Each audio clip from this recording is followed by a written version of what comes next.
नमस्कार, मी प्रकाश नेमकर. मी वेशभूषाकार आहे. आज ह्या 63व्या हौशी राज्य नाट्य स्पर्धेला मला इथे खूप अशासाठी मजा आली की गेली 63 वर्ष आपलं महाराष्ट्र राज्य सरकार या स्पर्धा घेत आहे. बरं, ह्या स्पर्धा घेते त्याच्याबरोबर त्या स्पर्धेमधून खूप रंगकर्मी उदयास येत आहेत. म्हणजे फॉर एक्झाम्पल म्हणायचं तर आमचा लक्षा, विजय कदम, रीमाताई असे बरेच जण आले आहेत. आणि आत्ताची जी स्पर्धा चालली आहे त्याच्यामध्ये हे उद्याची रीमा लागू आहे, उद्याचा लक्ष आहे, उद्याचा विजय कदम आहे.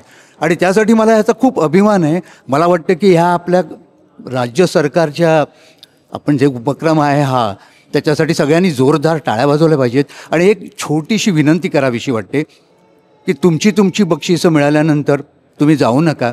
दुसऱ्यांनाही तुम्ही मदत करण्यासाठी, टाळ्या वाजवण्यासाठी राहा. कारण तुमच्याबरोबर त्यांचाही द्विगुणित होतो ना उत्साह. आणि दुसरी एक गोष्ट सांगायचं आहे की ज्यांना कोणालाही बक्षिसं मिळालेली नाही आहेत त्यांनी अजिबात नाउमेद होऊ नका. कारण तुम्हाला सतत प्रयत्न हे करावेच लागतात. कारण मंगेश पाडगावकर म्हणतात त्याप्रमाणे त्यांच्या 4 ओळी मी इथे सांगतोय, त्यांची परवानगी घेण्याचा प्रश्नच येत नाही आहे.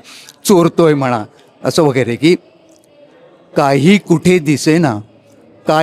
दिसेना काळोख दाटलेला, काही कुठे दिसेना काळोख दाटलेला, ते सूर शोधिताना मी सूर्य शोधिला. तुमचा सूर्य तुम्हाला लवकरच मिळो. धन्यवाद.